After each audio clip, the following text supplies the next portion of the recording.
Hello, everybody, and welcome back to the Yap of Exile podcast, where discussion topics, side tangents, and hot take rants are indistinguishable from one another. I am your host, WhateverMedia, also known as the Ratlord, and today I am joined by a non-conventional build guide creator, the host of the Path to Exile podcast, the thorn to PoE's rose, and the mustache master himself. It is my man, KallTorak. How you doing, man? Welcome to the pod.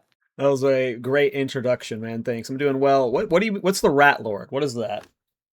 So it's a really stupid story, honestly. It started with when we had the last of the Druid mystery boxes, and they had the rat dodge and the rat like level up effect. No. Um, and Major Aimless, our homie, was trying to get it, and I just played into the bit a lot, where I would just like donate a couple dollars at a time, telling him to buy mystery boxes until he got the rat MTX. And at one point, he I'd opened his stream and he had said the word rats completely unassociated. And then I just typed rats into his chat.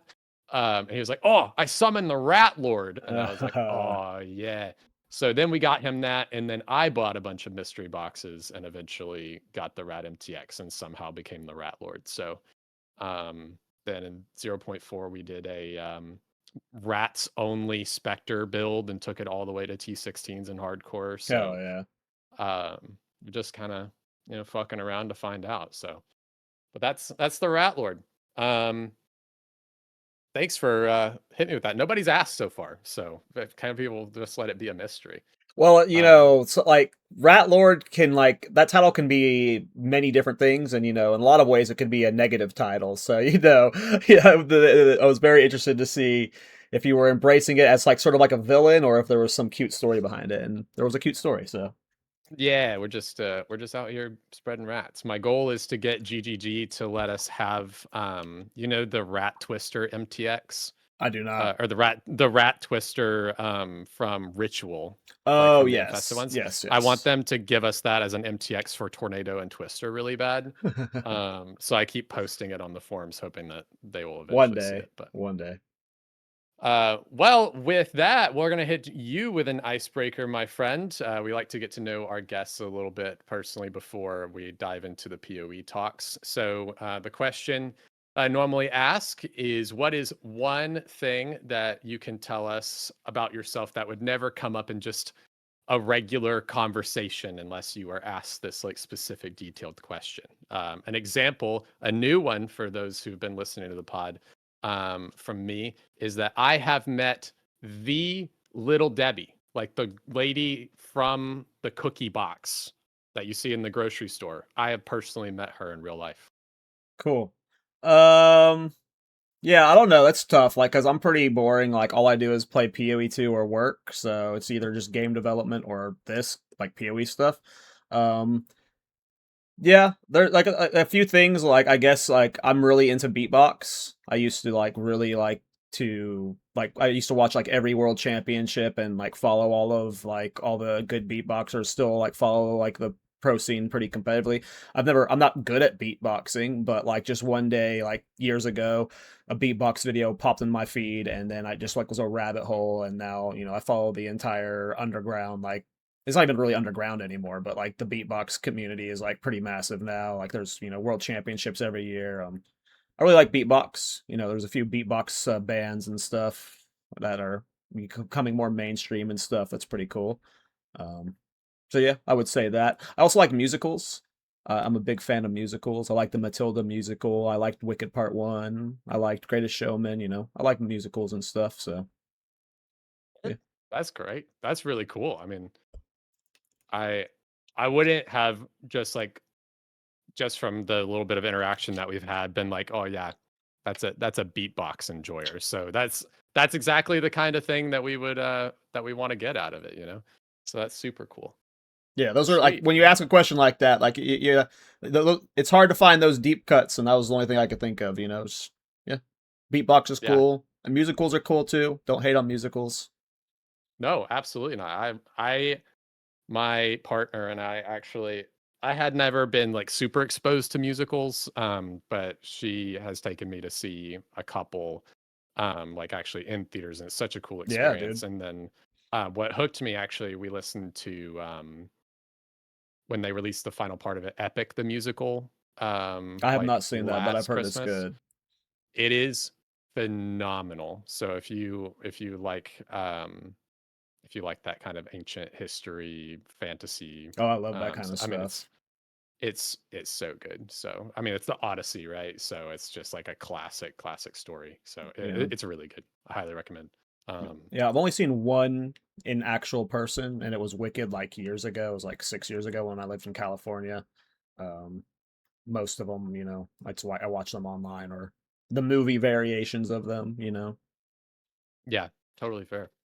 Sweet, dude. Well, we got a musical enjoyer here, chat. So hopefully you guys, if you guys like musicals, toss some recommendations our way. But we are going to dive into some PoE yapping, dude. We have received the biggest patch in Path of Exile history.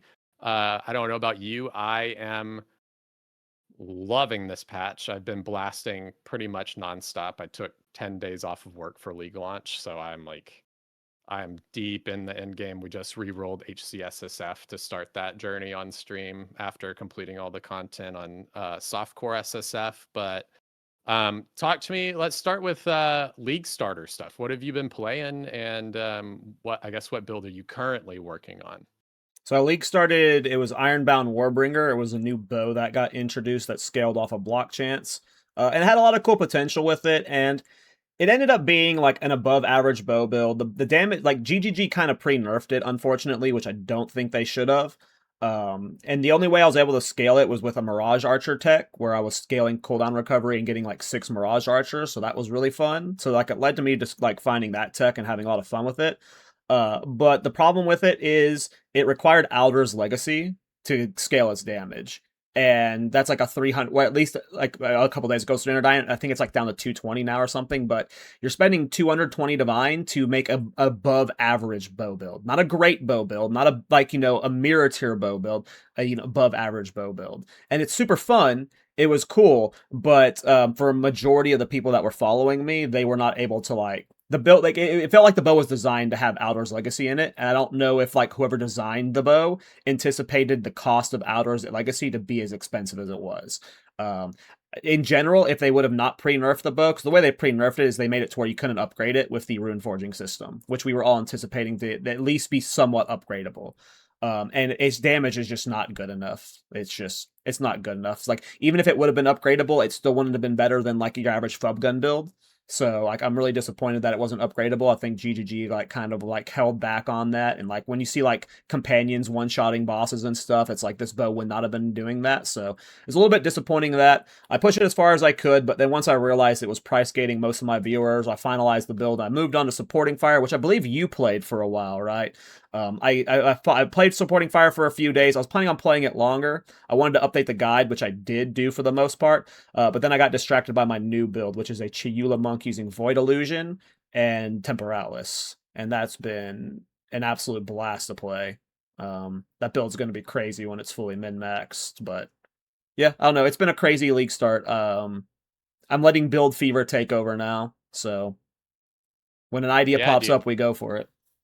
Yeah, I've been doing kind of the same thing. I have 3 characters now on my regular SSF, and then I have my hardcore one I just started. So yeah, I league started supporting fire because my league start plan, I had a secret league start plan that actually got patch note nerfed, and I didn't know it was a bug fix, or I didn't know it was a bug interaction in the first place. So I was going, once I saw the ancestral call stuff, I was going to do SRS totems. And then right before the league launched, they added a patch note that said fire spells cast by totems can no longer summon raging Ah, spirits. And I rip, was like, shit. I was rip. like, I didn't know that was a bug. So then I was like, okay, I still want to do something funky that I've not done before. And I remembered watching the supporting fire build, and I was like, you know what? That looks so fun. I'm It's just so gonna do fun. it. And very smooth league start, no issues whatsoever. Took it straight into the end game. I got lucky on day 3, I think it was. I was just chilling in Discord with the homies, had one random chance orb and just chanced into my stash and chanced an Astra Menace, and I was like, oh, we're so winning right now on SSF, dude. So right now I'm working on crafting the like trying to get I just got a +2 minion helm. I've been using my +1 minion helm from Act 3 and I'm level 92 SSF problems, but I'm working on getting that like +2 minion belt and like seeing how far I can push it. It's crazy too, because they just made it to where you can get +6 minion skills on Amulet with the new catalyst, which is like the damage of the build is already crazy. I'm sure you've played with the Archon of Undeath, but what that did for the build was absurd, along with all the other changes. And then now you can get +6 minion skills on Amulet. It's a really cool build. It's I don't want to call it a new build, but I want to call it a new build because it's just like if there was someone brand new to the game, then you wanted to give them a good PoE2 experience where like it wasn't going to be too difficult. This build has that arcs to it where it's like it doesn't start as the build, but then you get to swap to it early on, and then it transforms throughout its like duration where you start spamming it more, and then you get the Archon where it's overlapping, and then like it gives you that good PoE2 journey. And then it does have a lot of complexity to it when it gets to like the deep crafting, but I don't know. I don't want to call it a new build because I think that's like does a disservice to it, but it's very much like it's almost a new build just because it clears off screen and its damage is crazy. Yeah, it's cozy, Cozy for is a good sure. word for sure. And yeah, and that's what I enjoyed it with it. And even though I've, SSF, I've not been able to, I have vowed 10 of the two-handed hammers, and every single one of them has given me 3 sockets instead of reduced attribute requirements. And I'm like, Yeah. shit. I've not gotten a trench timber at all to drop, so I'm still Are you farming using a ritual out of scepter. curiosity in solo self-found? I have been recently trying to focus on that, and then anytime one of the like where you can select the unique, I do like the one-handed mace trying to just farm it, but I tried to chance it. It's apparently trench timber is like really rare. I didn't realize how Interesting. rare it was. Me neither. But yeah, I was doing that. But even now, so what I have for it, we won't talk too much more on this build, guys. We'll keep going. But I highly recommend it. I'm probably gonna league start it for Timmy's league. I'm For thinking when I about go league starting it dark for for there. 1.0 just because like all the new players will like I feel like it's a really good new player build. Like It maybe that is. like it's super cozy. Like that's just the best word. Yeah, it is because it does everything. Like I fought um all of the pinnacles except for Arbiter of Divinity with it. And I have an ice shot like crit build because I drop Malagaros, and I have if you upgrade, I don't know if you knew this, if you upgrade Sliver Tongue, which is that level 39 bow that has the built-in like fork and pierce, it can, if you have a top end roll of crit on it, you have a 16% base crit on that bow. And That's it awesome. boosts its damage and stuff like that. So I'm using that bow. I've not had to craft an end game bow at all. I'm using the amulet that lets crits bypass elemental resistances, and I'm just Yeah, doing like nice. the Mirage Archer ice shot stuff. So that's super fun. But yeah, with the supporting fire, even then I have the scepter, but I have that breach shield that it gives you like percent life on block. Oh yeah, the Um, surrender. Yeah, and I divvied it up, and then I put one of That's the a good shield, yeah. idols in it. I have a 47% block chance. Yeah, no, surrender is really So good. It's really good. super tanky, super tanky. Yeah. So highly recommend that build.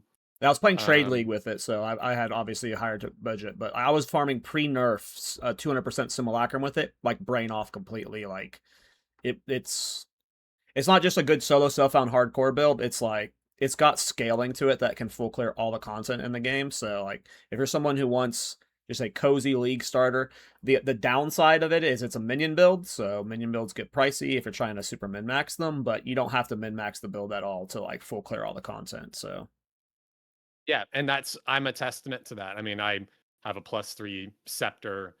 I just got my +2 helmet. I don't even have a minion amulet. I have an Astromenace, which is nice for the stats and stuff, but not min maxed at all, and I have a 70,000 tooltip with it without Archon That's going. awesome. So it's definitely doable. Um, and then I'm trying to get the emotion you need for the Dominion Anoint, the one that gives Archon no cooldown. I feel like that one's a little bit bait because for me at least, when I like Archon, like when I'm mapping, I don't need Archon of Undeath. My damage is good enough, the cooldown's short enough to where like by the time I'm into the next area of mobs, the cooldown's up to where I can spam it.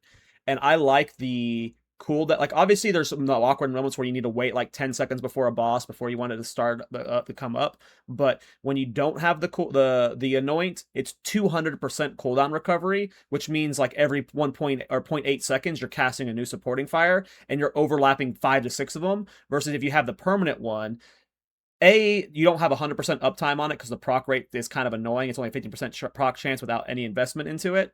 So you're never really going to have 100% uptime. But then you're giving up 200% cooldown recovery for that. So, I never went with trying it out. Some people said they liked it a lot, but for me, when I was wanting to get the most out of Archon of Death, was on bosses, and that 200% cooldown recovery lets you get 6 of them off, and you have 6 overlap that just one shots all bosses. So I'm not saying don't try it out, but it might not be as it's expensive. It's like, I mean, you're a soul self found, but it's a rare drop, so good luck with the farm. But I think the It's the 200% is really good.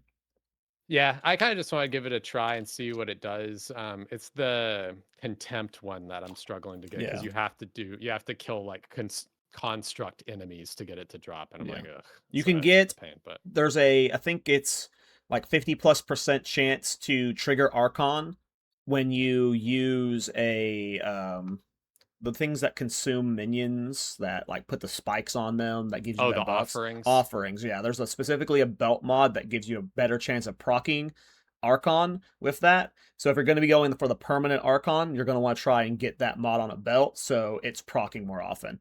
I don't know if you've been doing the Infernalist tech, because like the Infernalist fire spell, it has no mana cost, and if you like cast it in the middle of nowhere, it doesn't consume anything, so you can just like spam cast that to fish for Archon. um, but if you want the permanent Archon, you're gonna want the mod on the belt for sure.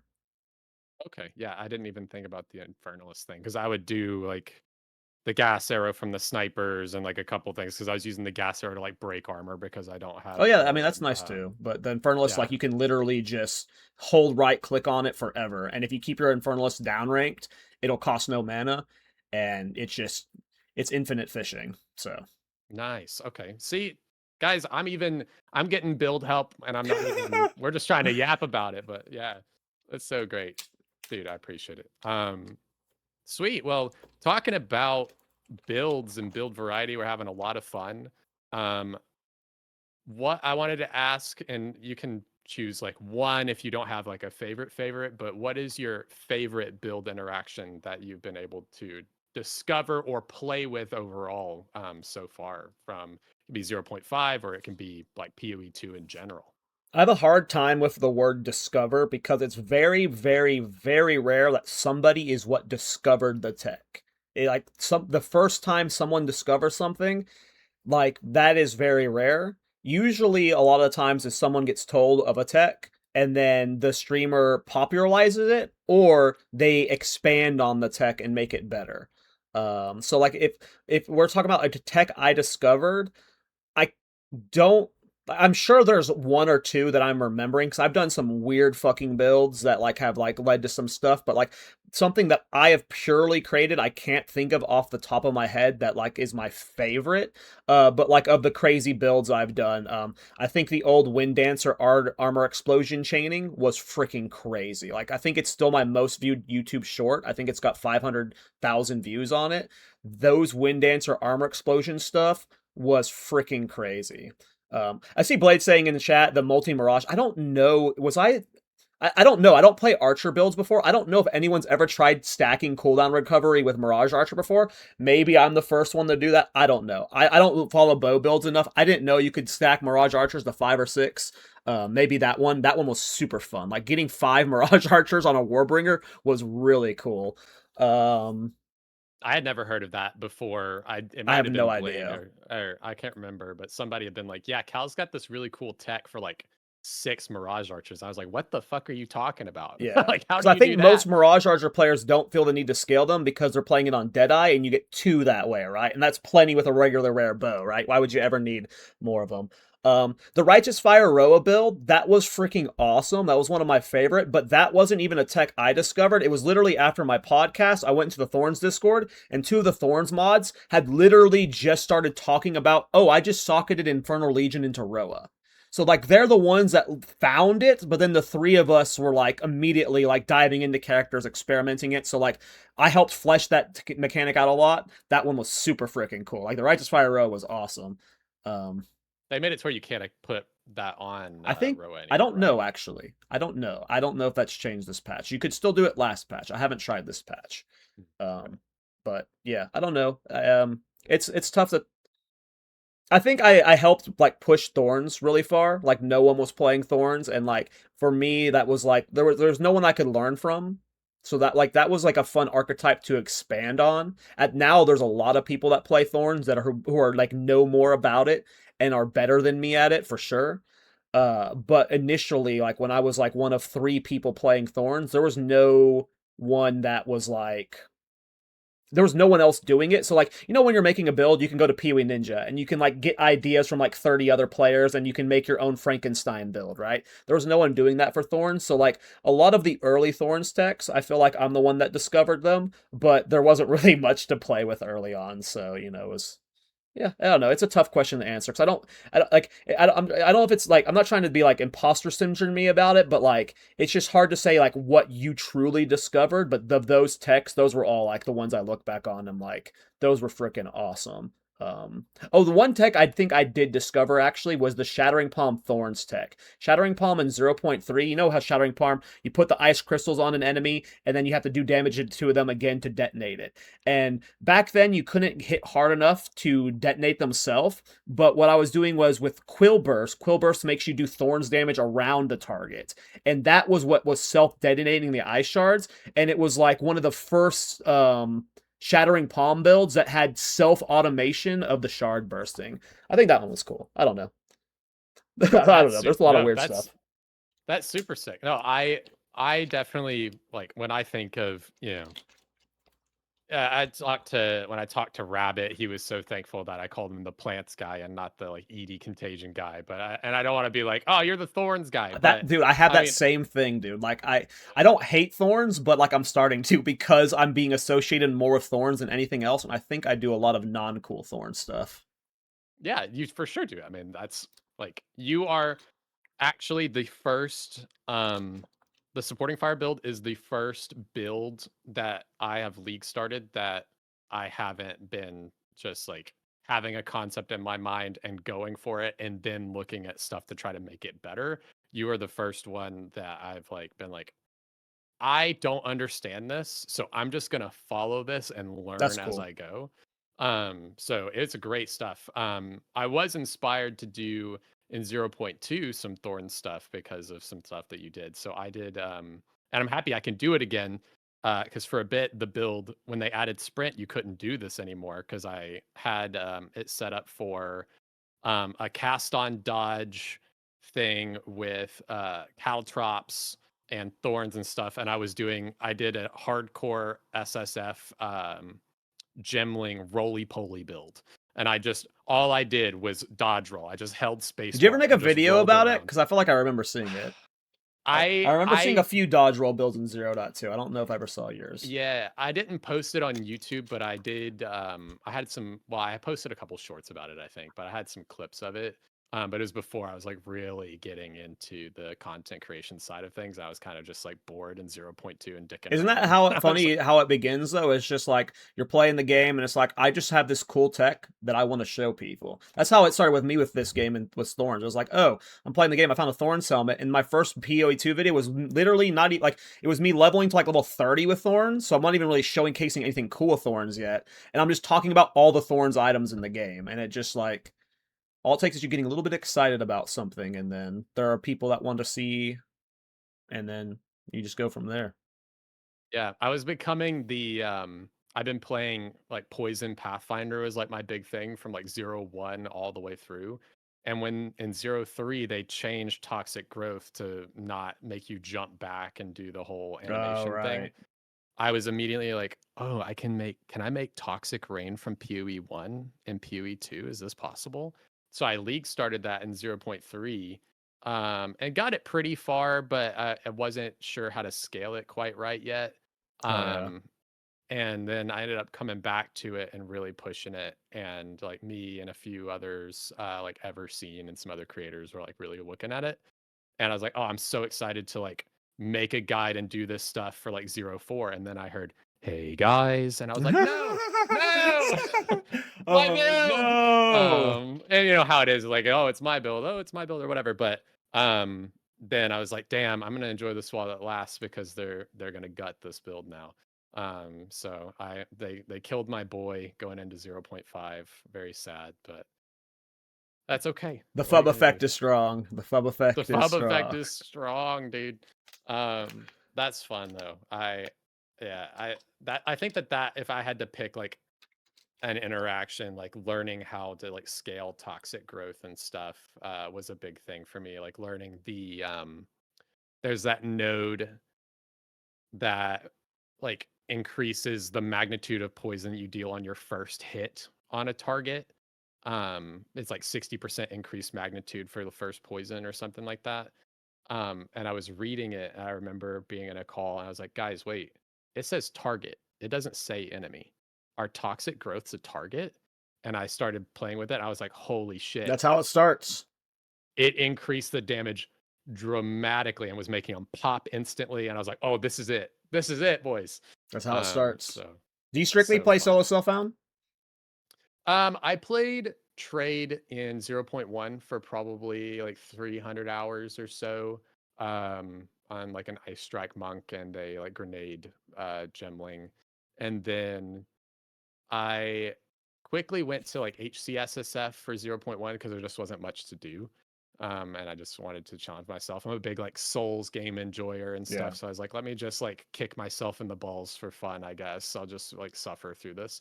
Um, and then yeah, I really have come to enjoy SSF. I'm not my thing is I'm like I come home from my job where I'm like worried about like I'm selling stuff, like I work in sales and things, so I do that, and then I'm coming home, I'm like I cannot think about an economy and like and maxing currency stuff. And I love that people do, and I want everybody to enjoy the game. I'm not somebody like if you don't play SSF you suck. Like trade is great for the people who want to do it, but I want to play PoE for like the whole league. Like this is my game rather than just like play in for a few weeks and finishing the content and being done. So for me, SSF like really draws that out. And so that's the item chase and like crafting stuff myself is kind of the way that I enjoy it the most. Yeah. I see myself like eventually playing solo self-found for like the back half of every league. But as long as like new stuff is getting introduced, like it's hard to experiment in solo self-found, especially to experiment quickly.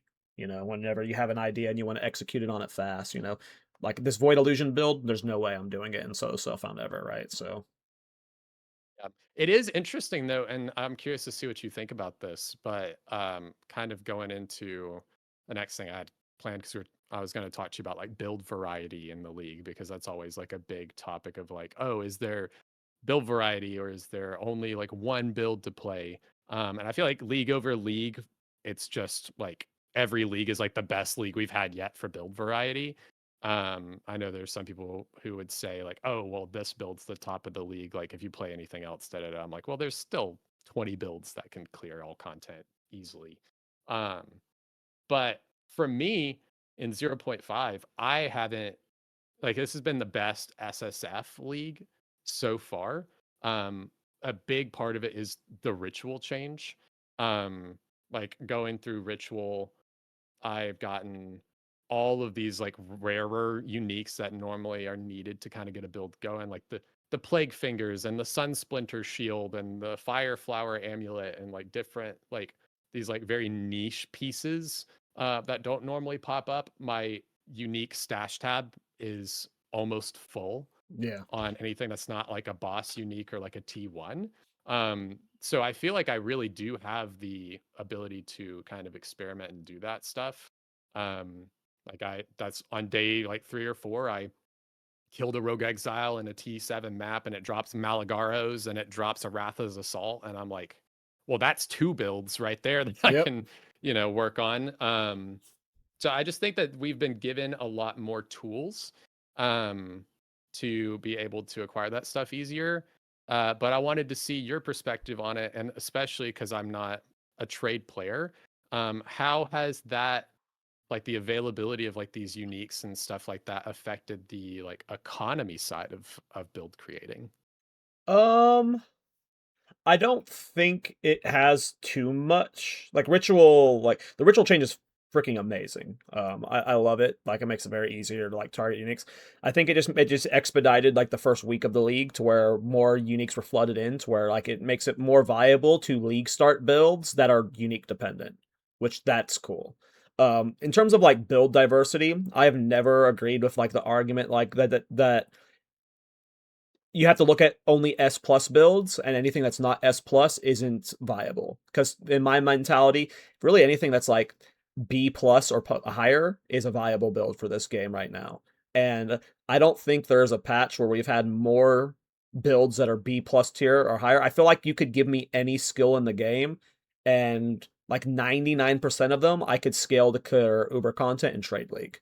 Like I feel, and like to your point earlier, like how each patch it feels like it gets better. GGG would have to be doing something fucking wrong. Like they would like for the build diversity to get worse from patch to patch. Like something bad would have to happen unless you're only looking at it from the very skewed perspective of the top S plus builds. Because every patch, there might be 4 of them, there might be 7 of them, there might be 20 of them, there might be 1 of them, right? There might be one build that stands above the rest. And if you're looking at it from that perspective, build diversity might be worse, it might be better, who knows from patch to patch. But specifically this patch, I mean, let's just talk about cooldown recovery. This is the most cooldown recovery we've ever had access to, period, bar none, across any other patch. So if you're playing a build with a cooldown skill on it, it is more viable than it's ever been. I'm sure a majority of cooldown skills you can scale to an absurd extent right now. And that's awesome. And that's just talking about cooldowns. Minions across the board are freaking terrifying, right? Like, it's this is I genuinely think, and at least in Trade League specifically, if you were to just give any skill a go, there is a way that you could clear the game with it. Now, if you're wanting it to be FUB blasters, or like, these really good builds, like, of course, there needs to be a lot more work to get more builds up there, but I feel like every day we're finding new techniques. There's still so much undiscovered with the Kalguran rune skills and the rune ward system. So I don't know. It feels great, man. I genuinely, and I genuinely feel like I could go and grab any skill right now. I'm sure there's like some that are mathematically wrong that just can't scale, but I feel like you could find most unique weapons, most skills, and you can carve your own path to endgame with it. Like I genuinely believe that. Yeah, I agree. That I think that the big thing for me to like really amp up the build crafting was the fact that we can now level up a bunch of these like early uniques, because the big issue Oh that we yeah. ran into, and GGG is super aware and they're working on it, is you have a ton of early game uniques and a ton of great pinnacle uniques, and then everything in between is kind of just like the so now, like being able to upgrade this stuff, like I was talking about the sliver tongue, I'm able to take this already cool level 39 bow that previously I had already, like I would use it in HCSSF because I would die too often to like craft a really nice bow or whatever. It's a 1 in 3 chance orb. So I'm like, okay, I took that thing to Arbiter multiple times. But then they just made it to where I can increase its base damage, give it a little bit of flat chaos damage, and give it 16% crit chance. I'm like, well, holy shit. And then um, the uh, crafting on jewels, emotions, and stuff like that. I had not really messed with jewels previously too much because it was such a pain, especially on HCSSF. Like, I don't want to run Sekimas for a million years to get a decent jewel. Um, but I was instantly able to go into this crit build that I was trying to do because I was like, oh, well, I've already done a little bit of deli. I can craft 4 crit hit chance jewels right now to take me from 75% crit chance to 100. And that alone like enabled me to do this whole build. So I think it's incredible. But I was curious like how that trade economy aspect plays into it and if items are still as expensive as ever or is it just It's difficult for me to answer because over like I mean I don't know how many hours I've put in, but I have over 4,000 in Steam. And like clearly a lot of that's like AFK at work or whatever, right? But I've played this game a lot, so at this point like before in like 0.1 and 0.2, I was like kind of notorious for like 10 divine builds. Like I was really bad at making currency. It was harder to make currency back then, but like even then 10 divine builds were like pretty noob like budget, right? And now like I'm making like I make so much divines per week at this point. Like I'm good at making currency, so like I don't know if like for the average player the economy is like hard to manipulate, but like I feel like when I'm like I farm ritual exclusively basically. Like I love ritual, and 99% of uniques are not worth spending favor on because they all sell for 1 exalted orb.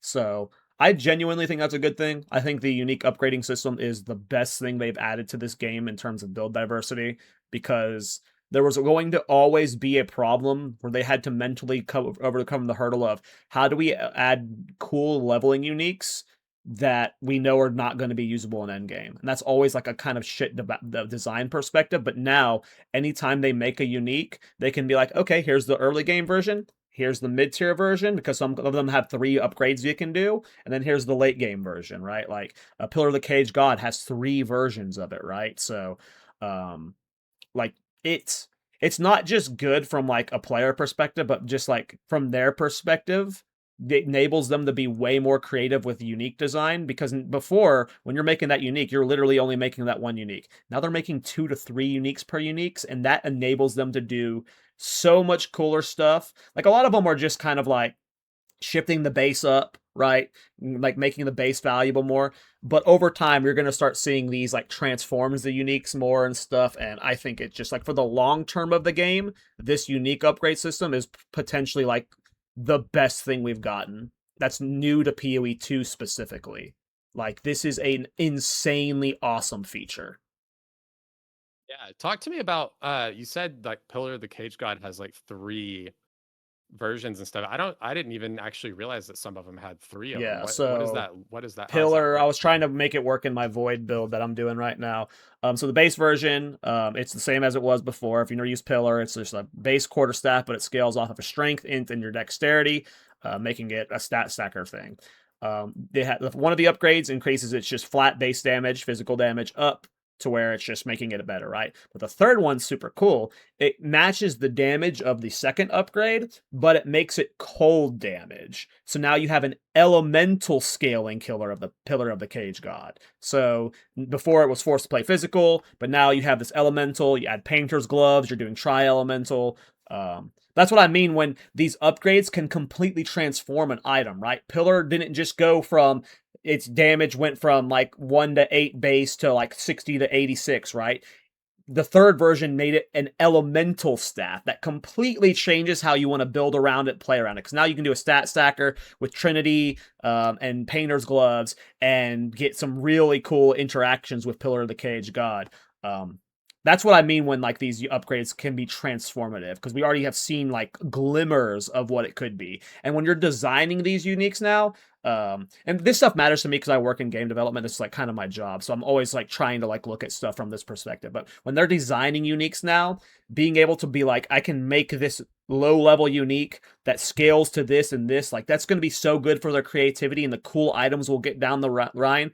I imagine this system will, like, okay, maybe not. I was about to say, imagine it'll make it over to PoE 1, but they would have to like find a way to like they would have to slow roll it, right? Because PoE 1 has so many more uniques, right? But like this system is so fucking cool that it like I really hope it's core. It cannot go away, and I want it to like be like that expand on. Like I genuinely think it's the most important feature we got this patch, like probably in the early access for build creativity. Like it is so awesome. I love it. Yeah, I agree. I think that I can't see it not going core. Just because of like listen, if in its current state and the state that it was in, if Temple can make it into core, guys, Right.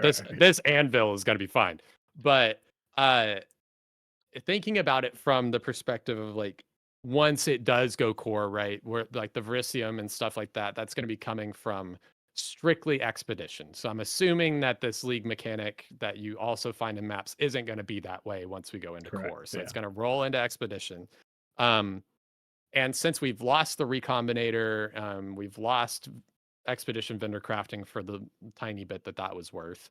Um, I think that that is a necessary thing because that becomes the entire reason to do expedition, in my opinion. So I don't see it going anywhere, but I agree with you. It's so transformative, and even for the ones that just got the flat damage increases or something, right? Like I did last patch, I did a Splinter of Lorata build with Original Sin that converted all Ellie to Chaos. So Splinter of Lorata cannot deal elemental damage, but and the Plague Fingers conversion of elemental to help with poisons gets canceled by Splinter the spear. But Original Sin's conversion to Chaos from elemental happens before the spear's That's attack. cool. So you can scale that damage that way. So I did like a ritualist with the 3 rings with a bunch of flat damage and stuff, and I did had the reverse knockback gloves, and I would pull bosses and stuff into Spearfield and stack like 90 poisons on them and instantly kill them. That's cool. And it's super fun, but the base damage on that spear was like 12. Where now if you upgrade it, it moves it to like 60, which still not a crazy amount of That damage, helps a but lot. the way I view it, I'm like, that's 2 T1 flat fizz rolls on rings that I'm getting added on there. That's a significant amount of scaling damage. Yeah. I Um, had a Doomfletch so ritualist that was a Doomfletch is a bow that like it converts the physical damage of the bow to fire elemental. Well, not converts, but you gain the physical damage you deal as fire, lightning, and cold. So essentially like 3.3x's your damage. But it has a really low base physical damage, and the way you have to scale it is like via very bizarre ways. It was a really fun build, but it had a low base damage, and it is upgradable this patch. Its damage is base flat is upgraded to double what it was. So like the build was already pretty good, and now like a lot of the like I have more interest in playing builds around upgraded unique weapons right now than anything else. yeah, I 100% agree. I think that and that's putting uniques where they should be because I feel like Agreed. more builds with our current issue with itemization, right, where the passive tree is not really giving us as much power as we would expect.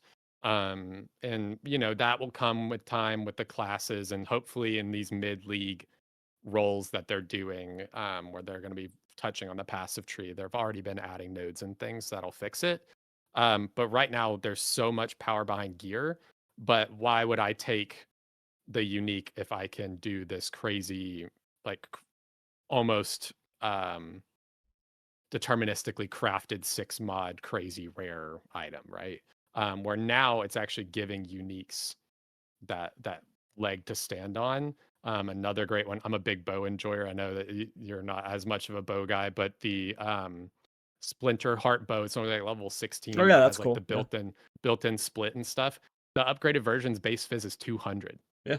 Like that is a in-game viable, Yeah. not like Doesn't have the projectile crazy skills, bow. but it's gonna get you to red maps, that's for sure. It's gonna, yeah. And so if you're just playing the campaign with that bow and you get right up to Act 3 or something like that, and you're like, oh, well, now I can upgrade this, and you or Act 4, that's amazing. That feels so much better, to be able to keep building with the uniques that you enjoy. Because I definitely fall into that camp of people who are like, I would like to play my build from the start.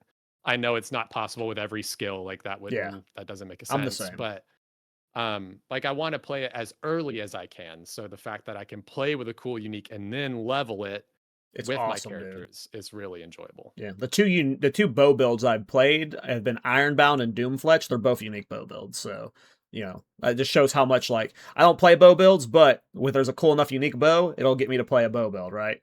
I really like unique weapons, yeah, and it's cool, man. I think I genuinely think it's the best feature we've gotten. Like, we've gotten some stuff like the instant weapons swap, or we've gotten the support gems being stackable across all skills. This is my favorite change they've made. Like, clearly all of those are very impactful and huge for balance, but I freaking love this change, man. Like, I genuinely just want to make builds around upgradable weapons because it just completely changes how these low level weapons can be used. Yeah, I agree. Yeah, that is definitely my thing. Is I care a lot less about the skills and how I can modify the skills. It's about how I can take these weird, unique interactions. That's definitely the part of build creating in PoE 2 that interests me the most. If I could have a Um, build that had a unique in every slot, I would. It's just I'm a defensive slut, so I can't play glass cannon builds, and it's hard. A lot of uniques they don't have defensives, so. But if it were up to me, I would be using a unique in every slot to get as many crazy modifiers as I could, because that's what makes the builds fun, right? It's the cool modifiers. So um, it's just hopefully this rune forging system gets iterated on more over time. We get more ways to scale defenses from them, because that's like always been my problem with Crown of the Pale King and Briar Patch for Thorns. They're both level 16 and level 11 boots, level 16 helmet. No defenses on them. Rune forging made it a little bit better at least. So yeah. And then, we It can sounds like you're quality dealing with a scale a bit classic with some ARPG dilemma, balancing Vow your peak Temple ability. stuff. Um, my phone hit that. AI was reading our conversation and then responding to it. I don't know how that happened. They're always listening, They're dude. always listening shit. They found us out. They know about our builds. They're coming for us. No, damn. GGG's watching, dude. Uh, no, it's so good. Well, with that, I like talking about a bunch of changes that GGG's been making. Another thing that I wanted to touch on, moving a little bit past builds and just towards like the patch itself, um, already felt like 0.5 was just this insane leap forward. Like I definitely feel like the past few patches have been like not two steps forward, one step back in some areas, but like maybe three or four. Like we're making some progress, and then there's like little areas that I'm like, oh, maybe it's just like exposing issues we hadn't thought of before or something. And then 0.5 hits, and it's just insane. And then I didn't think that it would get much better, but we're getting these rapid patch changes where they're cutting the difficulty of delirium, they're fixing ritual, like the bosses not immediately like rushing you, which I know you were having fun with, like your 10 boss at the same time ritual That's going to be my rant from going shenanigans. forward, by the way, is bringing that back. Yeah, It's I think that it should be an option to do. agreed. I think that you should be able to like we have these multi-choice nodes, so you'd be able to do it maybe, and then like you kind of have that wisp one, like you stand in, you get extra tribute, like you get bonus tribute for bosses if you let them all spawn or something like that. Yeah, or increase Where odds at for fracture orbs or something. Just like there's yeah, something you can do there. yeah, and for me, as normally a hardcore player, I was like, "Fuck that, dude!" Like It when I was was doing it in it's the most softcore. fun I've ever had in an ARPG. Like genuinely. Yeah, it is a blast. And when the softcore builds, like it felt really, really good. I had one that was like the Viper clone, Spirit Lady, the monkey. I had two bramble gas in there, and it was just like It's utter just chaos. But chaos, yeah. I was on the supporting fire build, so I was just rolling and clicking, and I was just watching their health bars go down and hoping for the best.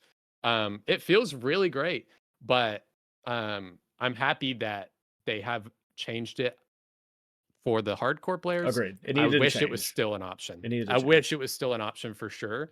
But I was getting ready to roll into hardcore. I'd been playing for like 20 minutes, and then they announced that patch, and I was like, boys, they knew I was coming back to hardcore. They just nerfed everything hard in the game. They did. So, They did. but yeah, so what do you think about like how quickly, because we're getting these changes this week, we're supposed to get 0.5.3, which is supposed to touch on expedition a lot.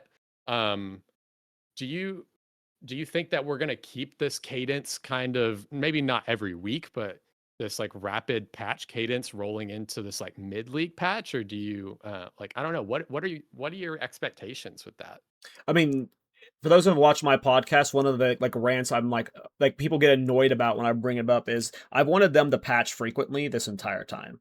Like they have never treated this like an early access game, like period. They've just never given it the amount of balance patches that an early access game you would expect to have after these league launches. And that is because they have been split as a team. They have been trying to juggle two games. And it finally feels like they're at the point where they have both teams settled and they have one team focus on PoE 1 and one focus on PoE 2. And this is the results of that. We are now going to be getting patches and content updates like this going forward forever. Like that is my expectation because again, like I look at a lot of stuff from the development lens, and I understand why it's been this way. Like it is crazy that they were able to pull off creating leagues for games at once, like with the split teams. Like, so the fact that like we have the two settled teams now, this is my expectation going forward. I expect them to obviously right now the patches are going to be way bigger sweeping balance changes because everything's so chaotic. But even like in a year or two, I expect after every league launch there to be 1 to 2 major balance fixes with bugs and stuff. Like I think this is going to be the norm now because of the two teams settling. I think it's awesome. I want them to, especially in early access, which is, I guess, the last early access patch, but this is the time you go crazy. You give us balance changes. You make the game as good as possible. Because 1.0, nothing matters more than 1.0 right now. Like, I don't know if this is your experience, but I have a lot of people who either aren't fans of PoE 2 yet or have seen it but don't play it. And for someone who works in the game industry, it is a massive amount of people who will either A, not play early access games because they've been burned by too many early access games in the past, or B, they will not play an early access game that costs money because they know psychologically when it goes free to play, they're wasting money. So why not wait for free to play? So there's like so many people who are like haven't played PoE 2 yet, which is like might be shocking to us because we grind it like crazy, right? But a majority of people haven't played PoE 2 yet, and I think you should just be going crazy throughout 0.5. You make this game as good as humanly possible by 1.0. Just go nuts. Patch it every week. Don't just do like bug fixes. Do sweeping balance changes before the resets, during the resets, like yeah, I want them to patch like this. I love it. This is what I want. This is what I've always wanted. Is this right here, these weekly patches. So more of it, please. Sorry, that was long-winded. No, that's what this podcast is about. That's actually what it's about. So that's okay. No, I agree. I think that I've always said that it's crazy to me that we are not getting these like even balance patches of sorts when things are like really broken. Like they really got burned on that first like 1.0 patch with the comet stuff. Like people Yes. apparently were so mad. And I understand every time I listen to like Jonathan or Mark or somebody talk about it, I 1,000%, and I don't work in game development, but you know, I'm very involved. So like I understand. I don't agree with them, but I understand all of the perspectives that they lay forward, right? But at the same time, how I really think that we could have been looking at a much shorter, uh, like early access timeline if we would have, if they would have been able to commit to being able to just be comfortable with that. Because we've already seen now, it's not just content that we're getting. You know, they patched the like power charge thing with Gemling with Flicker Strike, which is like invulnerability or whatever it was, pretty much, right?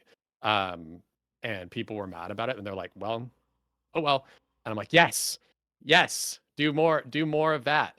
Be okay with that. You know, how different could the perspective of 0.2 have been if they buffed lightning strike or lightning spear like they did and then it exploded onto the scene and was like literally just one-shotting everything, and then they were like, we need to revert that change.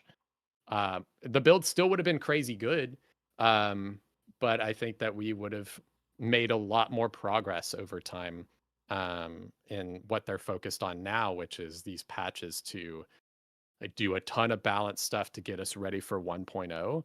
I think a lot of that could have been out of the way already if we started doing this earlier. Well, for me, it's not even about like I don't even give a shit about the top. Like I don't care if they left Lightning Spear be OP for stuff, but like every patch, the bottom has been the problem for me. It's the bad shit that could have been getting buffed or like loved this entire time. Like league mechanics could have been getting some quality life. Like when's Ultimatum been touched? Hello? Like when is the last time Ultimatum got touched? 0.2 is when they added all the new relics or whatever, like the flood of them. Like there's a lot of things that's the bottom of the barrel that could, like, from skills or whatever, like what skills are good now, but yeah, like when I want balance patches, I don't necessarily want them to go in and nerf stuff, which I'm not like, if they're fixing bugged interactions, go for that. But for me, it's like the bottom, and enabling more ways to play the game is more important for these patches. Yeah, I do. Yeah, I do agree with you on that too. I think that the bottom is way more important. Because they even had said previously, like, oh, we can't nerf because it destroys morale. It's like people are just gonna Yeah. quit, which I do understand that. But then like bringing up a bunch of like underused skills and stuff like that, we barely saw any of that mid Never. league, which was very strange. It was very strange to me that we never saw that, and now we're in this phase where that stuff, the changes like that are happening. We're expecting a mid-league economy reset that is supposed to apparently have like sweeping balance changes and things of that Is it going to variety. be a reset, or is it going to be like a secondary league thing? Because that's where I'm So confused on. Because I think it's just going to be like little private leagues like Farisha does. Like, I assume it's just going to be an alternate league, but a lot of people are saying it's going to be a full on, this league is getting reset and we're getting 0.52. yeah, I'm not 100% sure either, and that's like the conversation I've had. It doesn't appear that anyone is really 100% sure, because in the beginning they were talking about like event leagues, and they're like, oh, month long, like little event things with Yeah. like remixes of content. And I was like, oh, okay, so it's gonna be Freesia-esque or something like that. But then they started talking about like economy Yeah. resets and they need this stuff. I don't know how much sample size you're gonna get if you like do, especially if they're doing two of these like they said they wanted to do. um like, are we going to have 3 0.5 leagues with different like that seems odd to me. It seems like it would have to be A full reset. like Yeah. a full reset Hmm, to be able to get maybe. the sample size that they would need. But also I see people going, well, I don't want to do that. I want to keep playing on the stuff that I have. And that is a really good question, and I'm surprised in the Q&As and stuff that we've had that nobody has like followed up on Well, that. I think it was specifically in the Zizarin interview. I haven't watched the full thing yet. Most of what I got from it was from Crimson Cast Notes. I still need to finish it, but I think at one point Mark said that the team hasn't even started working on the reset yet. They don't know what it's going to entail. They don't know what the content's going to come with it. They are all hands on deck on this current patch still. So it is probably not coming for a few months at minimum. So Do you think we're going to get two before 1.0? Do you think we're only going to have time for one? I think we'll get one real one that's like a full, like a real tryhard league. And if we get a second one, it's going to be Farisha esque. It's going to be like 6 weeks before, where it's like, come have fun on this little league.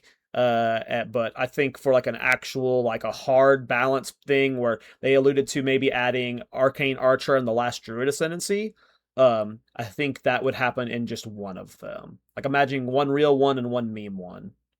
We'll see though. Yeah, I think that would be honestly the good way to get the sample size stuff in there, is to do like those two I think they have to. ascendancies maybe in the maybe in that smaller league. I'm curious how that would work with like just like the game files. Like, can you make an ascendancy work on one thing and not the other? I don't know. I guess they do it with Freesia. Um, but yeah, if they can get that stuff in, I want Arcane Archer so bad. But like that is really important because we're going to need to balance test that stuff, especially if 1.0 is going to come with duelist and swords. Like, That's what my guys, perspective's always been, by the way, is like get us swords so we can balance test it for 1.0. Like just I'm here to be your free beta tester, QA for you and stuff. Like, give me the stuff to play with, GGG, please. You don't have to pay me, I'll pay you. Yeah, we'll pay you. Yeah. Yeah, let me do it. Yeah, there is so much that needs to be touched. So I'm just really curious what the next little bit is going to look like. Um, I think once we get this like expedition patch, I can't think of anything else off the top of my head that I'm like, oh, I think that this needs to be reworked. Is there anything that you're like, man, I would really like to see this in a patch before we move towards that like mid-league, like big sweeping change? Um,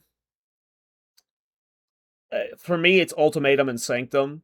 Both of those have just been untouched for a very long time. I love Sanctum. I know like a lot of people hate farming Succumus. I freaking love it. It's my go-to farm every league. I make so many divines there. But both really haven't been touched in 0.1 or 0.2. Of like everything in this game, though, that's like the only thing that stands out to me that's like, okay, these are now behind all these other like league mechanics and whatnot, just a little bit. They're still in their like 1.0, 0. Or 0.1, 0.2 states. Otherwise, I mean, I personally hate Expedition. There's no world I'm ever going to enjoy Expedition. So, like, of what I've played, it's all where it should. Like, I can't think of anything that's major lacking. Oh, towers. Fuck towers and fuck grand projects costing 5 divines. Like, I've always grand project farming. I like traversing the Atlas fast. I've been saying it since 0.2. Grand project should be baseline the towers. That you should just be able to freely traverse the Atlas. There's no downside in me being like, why do I have to do 80 filler maps to get to what I want to farm? Or it maybe not baseline. Maybe you like when you kill Arbiter of Divinity, you unlock them baseline for all towers then.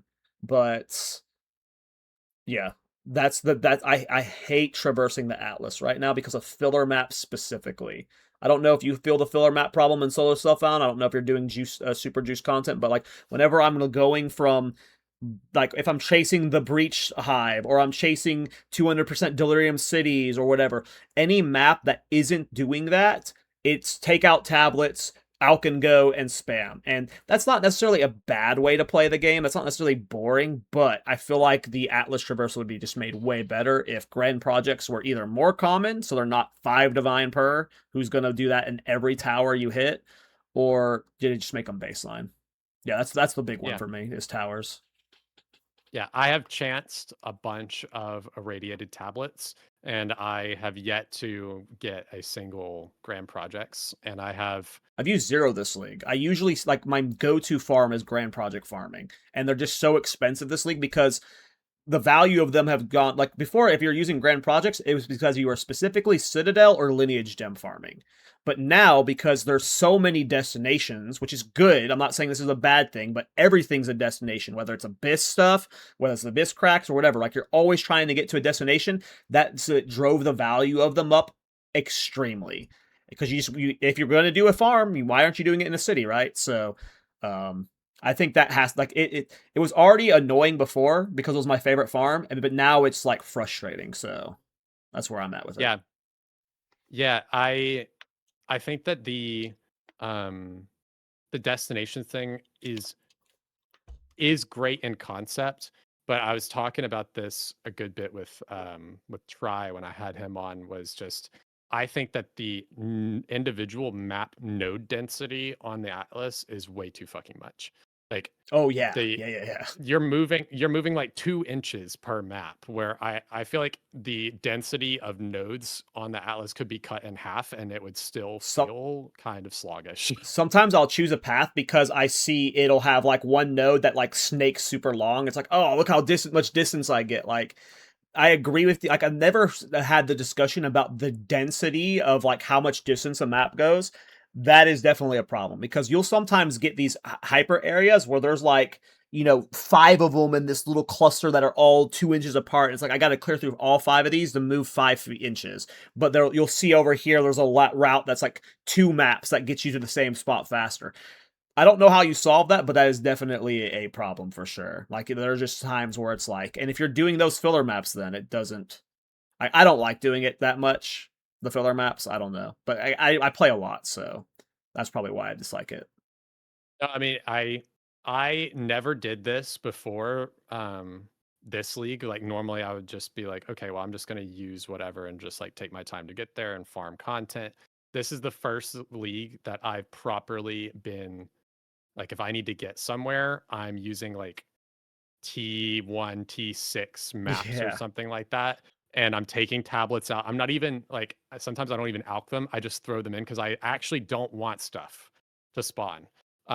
When I was first like pathing towards my quest stuff, to actually get the quest lines going, I don't know about you, I was dropping just like a shitload of temple tablets, just like an absolute plethora of them. And so I was just taking temple tablets. I was six modding my maps. I was taking any of them that gave me increased XP or increased monster effectiveness and just loading those up and just pathing to get to my stuff so I could level quicker. But I will find myself all the time going, okay, like I've not even finished my Atlas tree yet. I still have like two more times to kill Arbiter of Divinity. I'm like, okay, so there's a matriarch hall over there and I will count. I'm like, okay, so if I go Yep. this way, it's 7 pathing maps, or if I go this way, I can actually cut one out and it's 6 Yep. maps. But I'm also having to path around like I will not play a Sun Temple ever. I won't do it. And so I will play extra maps to not have to run that layout. Um, and it's just, but it's hard because everywhere I want to go is like 10 maps. So I'm like, do Yep. I play juiced content and actually farm while I'm on my way to this thing? Because if so, that's going to be my entire gaming session for the evening. You know what I mean? By the time I get to the thing I wanted to do, I've Exactly. spent 2 hours playing juiced T16s, trying to get there, or I can just path with T1 maps, and it just doesn't feel good. Um, I don't know how to solve it other than I really think that the density could just actually be decreased by like 50%. I think Um, I think seriously, if they made grand projects baseline, that would just make it feel so much better. Like you can even reduce the amount of towers that are visible. Sure, just make it to where when you clear a tower, and maybe make it to where it has to be a 6 mod tower. I don't care, but being able to choose your maps, because PoE 1 doesn't have that issue. Like clearly you have to do every map once to get your Atlas passes, but after that, if I want to farm Strand 1,000 times in a row, you know what I get to do? I get to farm Strand 1,000 times in a row, and you don't have that. You don't have that choice at all in this game at all. Um, and there's no way to solve that, period. Like, I don't think there's ever going to be a world where you can click on a location and it'll always bring you to your favorite map, Confluence or whatever map it is, right? But give us a little bit more agency. Don't force me to do, if I have to do some bad maps, make me do the bad maps that I don't want to do where I want to do them. So if I'm doing a bad map, I should be doing it under the 200% deli at least. But if I'm having to do 7 maps I don't want to do to get to the destination, right? Like that's the problem. And there's no like I don't think there's ever going to be a world where, like I'm not an Infinite Atlas hater. I love the Infinite Atlas. I think it can work. I want to see them push it. I think with this patch specifically, it is awesome. I love the directional choices of like the south is the expedition and like all of these like landmark stuff. I think it's great. I just think you can't do 10 maps in a row that you don't want to do. That's just not yeah, fun. yeah, especially I think the problem really came to a head for me when I was like starting to really farm ritual and I go to place my like Rite of the Nameless stuff and I'm looking at the maps and I'm like, well fuck, I don't want to fight that boss. Well fuck, I don't want to fight that boss in the circle either. And I'm like, Yeah, that's one thing you got to think about. do I want to fight like Wisp Lady or Monkey in my circle? Neither, but I have no choice because all of these layouts are like bundled together. Um, I'm not somebody who like likes to farm the same layout over and over and over again in PoE 1 even. Like I like to do like I have a few different ones that I like to kind of Yeah, cycle same. between. But the fact that there's not much I can do besides like corrupting my Waystone and then switching my Atlas Master to Jado Yeah, to for the try a random roll of different, location. which ends up every time I've done that, by the It's way, has always been worse. another shit layout. It's Yeah. always worse. Uh, Yeah. So it's weird. I'm We'll being never get told choice. apparently We'll never get choice. I don't think that'll ever happen. You know how you have favored maps in PoE 1 where it like only drops like your well, I guess that's not really a thing anymore, is it? You can just no, it's they just removed that now waystones, but like because we'll never get a system that was similar to favored maps to where it's like I don't think that's going to be the case at least. Maybe. yeah, even the I thought that the terraforming stuff would help with like Doriani. I don't know if you've messed with it at It all. doesn't change the map though. It just gives the map that locational tag, right? So like you're just like It you're does the doing biome, yeah. assembly as a forest biome now, but it's still assembly. Like I like assembly by the way, but I'm just giving an example. Um, yeah, I don't Yeah. know. It could get solved eventually, but yeah, those are good points that you brought up for sure. Yeah. I just think that there's something to do. Again, we're great at pointing out problems, but we're not great at having the solutions. I think I've But always that is disagreed with really that, true. by the way, because all good developers listen to their community. Like I feel like I remember who said that. It was like a WoW dev or something. Like they said like don't like listen to what like you have to listen to the problem, but don't listen to what they're saying. But the good players are like Palstron. If he says something, it's not going like you can listen to him, right? Like I feel like you can listen to like you don't want to listen to Reddit. That's where that message makes sense to me. Is you don't want to listen to Reddit, but you can listen to your veteran players who put hundreds of hours. Obviously, you have to ignore the blaster sentiment from them and stuff, right? But I think that you can often get solutions from players specifically. Yeah, I think that there is definitely a balance. I think I can't remember who said it, but I can't one of the remember. GGG teams, but even one of like either Jonathan and Mark or even may have been Chris, um, said that they uh, take all player feedback seriously, but they don't take it literally. That's a good In way to that look at it. Yes. they recognize the problem that's being presented to them, but whatever like they're looking in deeper to see like, oh, is it something that we just need to like buff this thing, or is it this like deep core issue that actually will solve two birds with one stone or something. So and I think that they also are like don't want to be too much of like hearing people go, oh, like, oh, the streamer complains about it and then it gets changed or whatever, like but they don't listen to us who are like setting Reddit on fire. Yeah. um I just but specifically don't like that quote because it makes it seem like you as the player shouldn't give suggestions for what could make it better because that's disingenuous to the reality of it. Like you specifically might have a good solution to the problem. It might not be the right solution because you don't know the code. But when I hear listen to the players but not what they're saying or whatever, that make like I don't want anyone to ever be like I can't give solutions to these problems because you could very well have the solution. You just don't know because you don't know the code or like whatever, like you said, two birds with one stone internally. But I do feel like players can oftentimes suggest the right solution. You just they don't have the insight of the code and stuff. So but yeah. yeah, like the end goal, they're suggesting the right end goal, but they don't know, they don't understand the path to get there. I think that that is important that people still do that, and GGG definitely like they're like keep telling us, like tell us when stuff feels bad. Mm-hmm, mm-hmm. um but yeah, so it's interesting. I trust them to figure this stuff out. And honestly, if the biggest issue I have is having to play the game more to get to the things that I want to do, oh no. But it is there is a point where I'm like, okay, the biggest one that hit me, I don't know if you felt this way, because obviously you trade Twilight Reliquary doesn't really matter that much. When I went to go use my Twilight Reliquary key and I realized I needed to path like Oh six yeah, no, that's maps to annoying. I had to do unlock it it, too. Yeah, that was I was annoying. like, bro. I got Or one like from the a Zarok, so it was an Against the Darkness. So I had to go. I had to go open it, and yeah, that's always you annoying. know like yeah, or the like when I started immediately, I was like, I want to anoint. Why can't I Oh anoint? yeah, And that then I was happened like, to everybody. oh, I have to go to the tree to anoint. And then do And the like I quest. get it, Yeah. maybe to unlock it. The fact that I can't put that anoint thing in my hideout is crazy to me.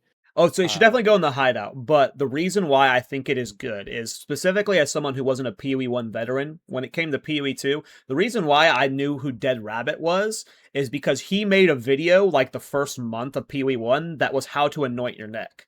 I did not know. Like, there's a lot of information from PoE1 that like PoE1 players take for granted that a non-PoE1 player just like. How did you learn about anoints before this? You didn't, right? But now like they're setting it up to where there's a quest that can onboard new players to getting anoints. So I like that from that perspective. I get why they did that. It obviously sucks for all the veterans that want to like skip the delirium quest chain and just anoint their necklace instantly. But from a new player perspective, there was no onboarding for anointing at all. Like, unless you way over the passive tree and hit alt when looking at them, you have no idea what's even happening. You would just assume that at this point the installments are for crafting.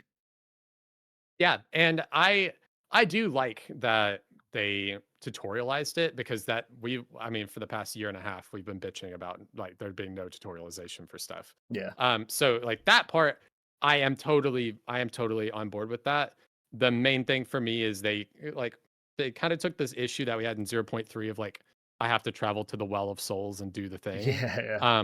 And that everybody was complaining about, and not only did they not change it, but they like doubled down on it, and they're like, well, now Yeah. if you want to do the breach tree, you have to travel here. And if you want to anoint, you have to travel here. So I got to go to the breach tree to craft my breach amulet. And then when I drop it, I need to take it to the Well of Souls to desecrate it. And then I'm going to fracture it. And then I'm going to take it to the Delirium area to anoint it. And you're like, okay, like that's a little bit excessive to me. But I get it for the like world building and the lore part of it. I do just wish that it was just more jarring that we went from We'll get I used to can it, I right click. think. Yeah, it was just the jarring part of like I can right click a menu and do it, to now I have to like Yeah. travel You're over also here. forgetting And we have to get your main Atlas points, so you're probably wanting to do the fortress first. And then also, you got to go get Hilda. You got to go get Doriani. You got to go get Jado. So there's all these little, like in the beginning area, like even if they add Towers baseline to have grand projects, you're still going to be doing all that manual travel every league start. Which, yeah, I'm looking forward to doing that all again when I do my solo self-found swap. But yeah, it is a problem. I don't know how they solve it though, because like you said, the reward building is kind of fun and important, and it wouldn't make sense like if you entered the Atlas and then within the Atlas starting point, like you have Breach, Abyss, Temple, like all within one node of each other, right? Like it. I understand how it ended up. How it ended up. It is shitty friction yeah, though. yeah, I think that it can stay the way that it is. I think the lines should just be longer. The connect the dot lines should be longer, and there should be less Maybe add a dots. like a boss or Atlas passive, master passive that's like when you clear a node, like you like right now there's one that's like it'll randomly enable a map nearby. Don't make that random. Make it to where you can skip 2 nodes ahead. Just like Yeah, give us let me better choose. traversal. Like Yeah, so like yeah, you get like this grid, and it's like, oh, you can't do maybe the one like maybe it's you can't make the one like 2 nodes within your range accessible, but it's like a grid of like 3 nodes out from you. yeah, So or you still have something. to like, oh, I have to choose over here, but then path back 1 node or something, like if they want that friction. Just Um, don't want the but friction. yeah, GG, get rid of the yeah, friction. Just let us map. I less friction, please. But Yeah, um, again, I trust them, yeah, and they're like the goats. There's no company we better. I'll complain about it because, like we said, we want to point out the issues. But I'm complaining about like the best game I've ever played. You know what I mean? Like Yeah, I'm easily still going like to I at this point I pour it give up this time patch for a it. 10 out of 10. Like for what it could have been. Obviously, it's got bugs, it's got flaws, and if you're someone whose experience was ruined by bugs, I'm sorry, I understand why you don't give it a 10 out of 10, but for what this patch, like I can't think of any early access patch that released this much content and like upgraded the game this heavily, like that I've enjoyed to this extent. Like if it didn't have any of the bugs and friction, it would like for an early if this was like a 1.0 or like like 2.0 or whatever, this would not be a 10 out of 10 patch. But for what I expected like from my transformation from 0.4 to 0.5, 10 out of 10 patch. Like this is what more could you want besides the bugs not being here and swords, right? And those were like not going to happen. So you can't add this I much content with like this out without bugs, right? That's six. What was it? 5, 6 league mechanics that got completely reworked. Expedition, Abyss. Well, Abyss didn't really get. Oh, Abyss got kind of reworked, but yeah. Yeah, I mean it's a lot, and I expected there to be bugs. I got lucky with just being slow on my first first playthrough through campaign. Every time, like, I'm not a speed runner. It took like it was end of day 2. I think I was at like 12 hours when I finished the campaign. Um, but because I didn't start maps properly until like day 3, we already started like ironing out some of those bugs, or at least we knew about like Yeah. the Abyss quest line being bugged out. I was like, okay, well, I'm not gonna fucking path because I got to do 16 maps to get over to Abyss, so I'm not gonna do that yet. I'm gonna go do the stuff that's not broken. Um, so I didn't have that experience. All the bugs that I've experienced have just been like kind of funny. The only rage-inducing one I had was I got the like head of the king, or I got all the effigy stuff to do the Rite of the Nameless for like my second time around to actually fight the boss again. And right as my character is like standing on the little circle thing to drop down, I got DC'd. And so when I log back in, I've had that happen. I the hole is there, but you can't go down or whatever. And I reset the instance, and then the effigy was completely gone. And I was like, well, fuck. Yeah. There I've goes had all my progress. crashes and DCs like that, like brick a lot of maps. But like, what I meant by a 10 out of 10 is like this is what I expect of an early access patch that enables or that introduces this much sweeping content. Like it should be this buggy. Again, I have sort of like a pseudo development lens, so like I give them a pass in this sense. I understand if it's not a 10 out of 10 for you, especially if your experience was ruined. Like if it, I've had some game bricking bugs, but I haven't had something that completely like made me re-roll my character. Right, like right now, if you use Wolf Shapeshift with Void Illusion in your hideout, it crashes your game. That fucking sucks, but that's something I can work around. I just don't Wolf Shapeshift dodge roll inside my hideout, and we're good. But yeah, it's just based off of what I'm enjoying. Like for I could if we didn't get any what I mean by it's a 10 out of 10 patch compared to any other patches, I can if we got no resets, no balance changes, nothing for the next 6 months, I could play this patch till Exile Con with the swapping between this and solo self found, and that was not possible before. That was like we did Yeah, not have the game to support that. So like in terms of what it was and what it is now, 10 out of 10 upgrade. yeah, I 1,000% agree. I think the only thing for me that I would need is I do think in that scenario, the bugs would be like a bit of an issue. They're really I bad. think I think like I have a lot of sympathy for the people who like It just had their sucks, man. stuff like fully messed up. To me, like if I could change one thing about it is I would delay how quickly we got like maybe some content changes and fixes on this patch, and like they should have doubled down and like really fixed all of these game breaking bugs as soon as possible, before even thinking about like adjusting like QOL stuff maybe. I wonder how like I But wonder what their work schedule is like going into these like that cuz it releases over the weekend, right? So are they taking like Monday, Tuesday, Wednesday off so they can work over the weekend? How many people are in the office over the weekend? That's where I always go to with this is like why aren't we getting more bug fixes immediately, and is it like are they working like on league launches 7-day weeks? Like how's the company structuring their work week around that? So part of me is just concerned that the reason why we don't get it like fast is because like how do you like if your job is Monday through Friday, how do you like be like well during league launches you're required to come in on Saturday and Sunday? Like not many companies operate that way. So I'm just really curious how they handle it from a procedural standpoint. I know that New Zealand is like super strict on their Yes, labor laws and very stuff. strict.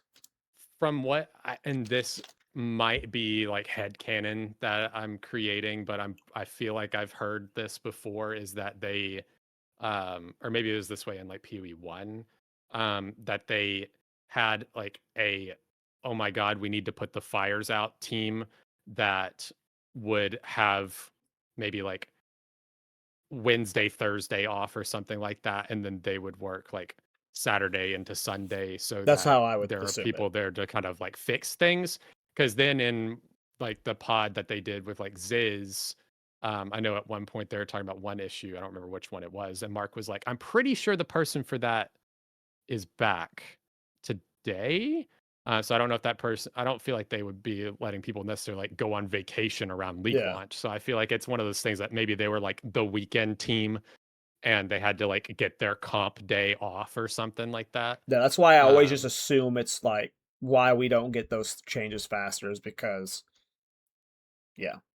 Like it would yeah. be hard to do that here, and then like you would have to force overtime on people, but then New Zealand has their laws, so I'm just really curious. I don't know. I think people underestimate how hard it is to make new content without bugs. Like in order for it to be truly bug tested, like for a patch of this side, it would have like taken another 6 months of QA internally.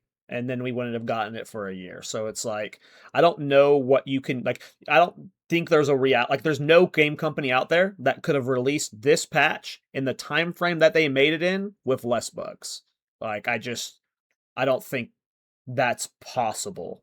So it's I don't just think so. like, do you want bugless content or do you want more frequent? Obviously, I don't think we're ever going to get a patch this crazy again. Maybe we do. I don't know. This is a crazy massive patch. It's GGG. They did a patch where they added 6 new acts. So who freaking knows? But I just don't see like even with the extra 2 months they had, right? It's still this buggy. So what if it was actually a 4 months league? It would have been way worse, right? So I don't I know I have a very biased perspective on it, but I always give them a benefit of a doubt when it comes to these bugs because what they're doing is I don't know how they do it. Like, how did you make this patch this big, this good? And it's like most live service games, I'm sure you've experienced this plenty and the people watching, when an early access live service game releases a patch, most of the time you can't even play it for the first 24 hours because it's just unplayable, right? So and then yeah, it's just I don't know. They're the goats, so I give them passes when maybe I shouldn't, but Well, I mean, I think there's a difference between like, people. I had this discussion a lot because I made a video about the like, my disappointment with the delays and the timeline stuff of like, the scope of like we're gonna do the dedicated timelines versus we need to do this big end game patch. I'm very happy with how it worked out in the end. And some people were saying that I was like a bit too negative on it. I was like, I'm not negative on like I understand why they did it. It's more of I want to hold them accountable to the things that they said. So if like, I want them to be a bit more reserved a little bit. I think Miso and I kind of agreed a bit on that when that whole topic was coming up.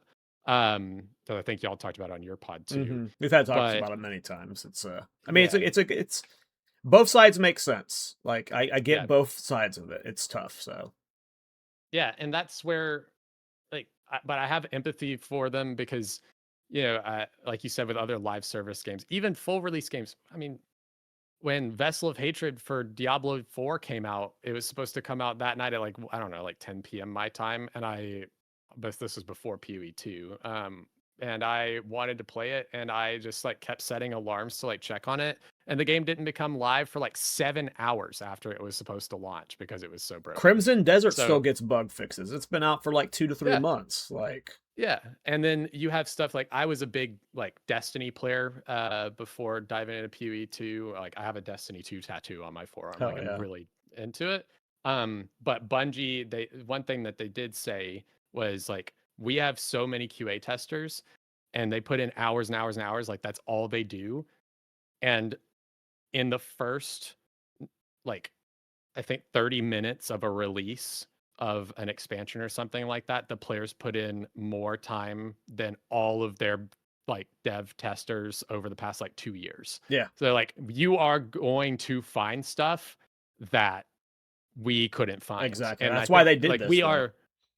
we are the beta testers. And that's to me, it's totally fine. It feels a lot better now that they're treating the game a bit more like an early access where we're not just like complaining about the same bugs for 4 months waiting for a patch. Like we're like complaining about it and they're like, all right, next week we got you. So like that feels a lot better. Yeah. Being good at QA is also hard. Like finding people like QA, like you need there's multi talents to it. Like you have people who are good at finding certain types of interactions. You have people who are good at breaking the game. You have QA testers who are just like your normies that you want to get your casual experience for. Like QA is hard. I think the stat is like you want like 3 to 4 QA testers per developer. Like you need a lot of QA and for a game like PoE 2 where you have probably infinite interactions. There is no functional world where you have QA who can test everything. Now it sucks. Like people in chat are talking about how their quest lines are bugged. Those are like the critical ones. That's like those are unacceptable, right? Like you don't want those kind of bugs, and those are the ones that have to get tackled ASAP. It sucks when they freaking happen. It sucks really bad. Um, but it's just like I would imagine they would need like another 500 to 1,000 QA to be able to like sufficiently like catch a majority of the game breaking bugs. But even then, like you have people who think of stuff that like there's just stuff that like you need the right brain to like think of it, and it just like takes all of these right things to click, and then that thing gets executed on. And when you have this many interactions, you just can't test them all, you know. Yeah, yeah, it's hard, and I think they're a team of like I don't know. I think they've expanded a ton, but even then, it's still only like 250, 300 people or something like Also, that. keep in mind there's Um, multiple internal dev builds too. So it's like sometimes you're playing on one build that's like a patch ahead, or you're playing on the sword build, and then it's like who knows how different like formulas are and stuff. Though I think GGG confirmed they don't work too far ahead. They're almost always working on one patch at a time. So yeah, I think that they probably have like most of that kind of stuff is probably like, you know, when they're talking about like building ahead, it's more of like making sure the Blender assets work in the game before yeah, like that kind of thing. Less of like, oh, we have 4 different revisions of the game that we're all yeah. working on. Um, yeah. Yeah, but they're gonna nail it. I trust them. I'm excited to see what mid league stuff happens. But we're sitting at about that 90-minute mark. Just wanted to ask you, how we're doing, and if there was anything else you wanted to touch on before we start Uh, winding down here. um, I think I talked about all my big complaints. Um, yeah, the biggest gripe I have right now is with the mapping. So it's just being able to traverse the atlas better would be a little bit more nice. I don't know. I think they're killing it, man. I think GGG is. They just need to keep taking big swings. I'm okay with swings and a miss. Like sometimes, like, but I love that. It was specifically an interview with Jonathan Rogers and Chris Wilson, where Chris was talking about how he used to have a more reserved approach to making the leagues, where Jonathan and Mark take big swings, and I freaking love it, man. I love that. Like when we heard the end game rework was coming before this patch, could you have predicted every single major league mechanic was getting reworked? Like, are you freaking kidding me? This company is the best. Like I have full, like you've said it like 3 or 4 times now. I trust them, and yeah, sometimes like some balance is going to be hit or miss, but this is even in early access the greatest game of my life. Like I have never played a game this like I used to be addicted to WoW, addicted to StarCraft. I used to grind those games 8-10 hours a day. Probably more than I play this game because I'm an adult now, but the enjoyment I get out of Path of Exile 2 and the excitement I get around these league starts is something no other company. Like I've been to BlizzCons, I've been to multiple BlizzCons, but the excitement I get around Path of Exile 2 is there's nothing that compares to it. It is the greatest game of all time right now to me, and I have full faith in GGG. I don't know. Please keep cooking it, guys, because I love this game. Absolutely. Please keep cooking. We are having a great time, and I'm looking forward to 1.0 and all the things coming. I'm excited to see all the cool shit that we're gonna see at Exile Con. Very excited to get to like meet everybody and hang If you out. have one So thing you want from um, ExileCon, like what is the 1.0 release? If you think there's anything you think this game is desperately missing, what is that one thing? For me, I'm a melee main, so it's all the weapons. Like to me, like people like were saying like they don't understand why melee mains are upset no weapons got added. It's because for melee mains, the state of melee is the state of the end game that it used to be. It's just incomplete. So for me, I just from here, the only thing I really need is just more melee weapons. And then once we have all the melee weapons, I'll be a lot happier. But that's what I look forward to. It doesn't matter which weapons it is, because they just add so many new skills to be used. But for me, like, I really like I'm not super like the campaign's cool, but like Act 5 and 6, I'm hyped about it, but that's not what I'm most interested in. To me, the game just needs weapons. So I don't know what do you think is the thing that gets added the most from here that you're looking forward to? I think melee weapons is like the biggest thing for sure. I've spent, probably half of my playtime in PoE2 on like bows or some sort of like caster kind of archetype. But that's not because I don't like melee. I almost exclusively play melee in Yeah. PoE1. But it's because, uh, candidly, GGG, maces are shit. Like they're bad. Like they feel really bad to play. Quarterstaffs are Um, honestly a good melee archetype. It just depends on if it's your, if that's your style or not. I don't like the mhm. monk style, but Yeah, quarterstaffs and are solid. I even with like face breakers this league, I started leveling doing that. And then the moment that I could get my level 5 skill gem for my monk, I switched off of mace skills and switched to ice strike because I just don't like the built-in attack time, like all of the stuff. I get the archetype, totally fine with the archetype being there. And like talismans are Oh yeah, fantastic. talismans are good Like too. I always like to um me like for me when I think about melee, like there's a feel to melee that's like you're hitting them with your weapon. And it's not that mhm, talismans aren't weapons, but to me I count or melee, but like they're just like a shapeshift. So like I always put them in their own little box. They are definitely like all three talismans melee styles, Wyvern, Wolf, and Bear are all fantastic though. But that's why I always exclude them. Is when I want melee weapons, like I want to feel the sword slapping stuff. I want to feel the like. I actually enjoy the feel of melee, and those weapons add a lot. I don't know why I don't get that feel from talismans as much. I don't know why. It's just a little bit it might disconnected there for me. yeah, it might just be the fantasy thing of It like might just be that. being shapeshifted. Like it might just be that like you are not dude with big sword or Does the something. fantasy matter to you? Because I know you were doing the Ratlord stuff as your theme, but for me, fantasy and like the theme of my builds, they matter a lot. Like sometimes the theme matters more than anything else. Do you get caught up in that? I absolutely will intentionally make a build worse Hell yeah, dude. for Dude, I for fucking thematic. yes, please, dude. Like my friend once told me I compromise the integrity of my builds because I like to make them fun. And that was like he meant it as an insult, but that was the best compliment he could have given me. Like fuck yeah, dude. I don't care about the performance. I want the theme to be what matters, and I'm glad you said that. That resonated very much with me. Yeah, I mean, if I wanted to play crazy good in 0.2, yeah, I had my lightning spear blood mage, but I also was doing my roly poly thorns build Oh because I yeah. was like, well, fuck it, dude. I just want to roll around And and your see what rat I can build. do. The rat build's a And cool my thing rat too. build. Yeah, so I think that stuff's cool. But yeah, I think melee, um, just kind of finishing that out with like that side of the tree and stuff, because I feel like the right side of the tree feels really strong. The caster side is like starting to really kind of ramp up and feel good now that they're adding a bunch of nodes up there. I think that we just need like swords. I think axes are a big deal. Like we need like a marauder type thing. Um, but I think that they've taken a step in the right direction fixing the defenses. I don't know about how you feel about it. We'll Oh talk yeah. like very quickly about it, but like Ward, I know people were like memeing on it a bit. Ward feels pretty good.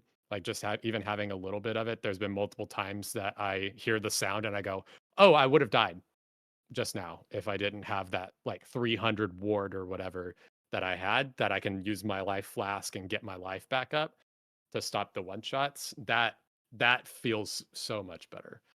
So I think it's just the weapons and things that need to be fleshed out. Yeah, I think defenses feel good. I've only played life stacking builds, so I don't know about others, but Ward feels pretty good so far. I feel like we've gotten a lot of new uniques and tools just in general to increase our defenses as well as patch, so that's really cool. Um, yeah, I agree though. Yeah. Yeah, sweet, dude. Um, well, that's pretty much all we have here, but I'd love to have us end off with you letting us know where we can find you, what content you're working on, if you got some stuff coming up soon, and then we will wrap up here. Yeah, you guys can find me weekly at the Path to Exile podcast over at Miso Shiro's channel, where weekly PoE2 podcasts where we try and get build maker guests on to just talk about builds and the meta of the game. We've kind of expanded beyond like being a build making podcast at this point, but yep, check us out weekly there. If you want to support me and my projects, I'm an indie game developer, so just check out my games. I'm working on one called Card Collection Simulator right now. It's an early access. Best way to support me is just check it out, give it a wish list. You don't even have to buy it. Wish list on Steam, or like likes and comments on YouTube. They help fuel the algorithm. But yeah, the best way to support me is just check out my games. And yeah, I don't think anything crazy is coming. I mean, I'm working on the Void Illusion build. You can always expect crazy builds to come around for me, like one or two every week or so. I churn through builds like crazy. So yeah, you can just follow me on my YouTube or Twitch too. Fantastic, dude. All right. Thanks for having me, man. This Yeah. was an awesome podcast. Please keep up the work. I mean, like, the reason why I started my podcast was because there was no consistent PoE2 podcast. Like, I'm somebody who, when I have a hobby or an interest, I want to like consume it nonstop. I'm very hyper fixate with stuff like that, and there was no consistent PoE podcast. That's the reason why I started one, is because like I just wanted to watch people talk about PoE2 more. And I've been loving watching your podcast. Please don't quit on it. Keep. I know sometimes it's hard to be consistent, especially when you're getting guests. Like, it's hard to wrangle guests sometimes, but please keep up this grind, man. I think you're doing a great job, and we just need more PoE podcasts. We need more people talking about this beautiful game. Yes, sir, dude. I appreciate what you've done. I feel the same way. I all the time was like, oh, when is the next? Like, when is a good pod gonna come out? And he had tried doing it, but it was a little like, and he's like every been a 4 bit more months, consistent, but it was just not yeah. enough. But then, yeah, when the Path to Exile started, I was like, oh, this is what I wanted. But I've had a great time, and the community's been super awesome. It meant a lot. The first episode, like, one of the first comments was from you being like, oh shit, new podcast. I'm genuine. Like, I love watching people talk about this game. Like, I watch every podcast out there, and like, yeah, I genuinely was excited when I saw there's like another person to just enable people to talk about this game, because it's fun. I don't know. It's cool, man. yeah, that's awesome, dude. Well, we'll definitely we'll try and link up again. Yeah, I'm down to come back whenever. You want to have me back as a league guest, or like you want to have me back for the resets? Like, I'm seriously down to talk about this game all the time. So don't be afraid to just ask me back if you want to yap. Sounds great, dude. All right, well, I will let you get back to your stream. I'll get back to some hardcore blasting, but appreciate you. And chat, just remember the most important thing: you cannot die if you just don't get hit. So just don't get hit.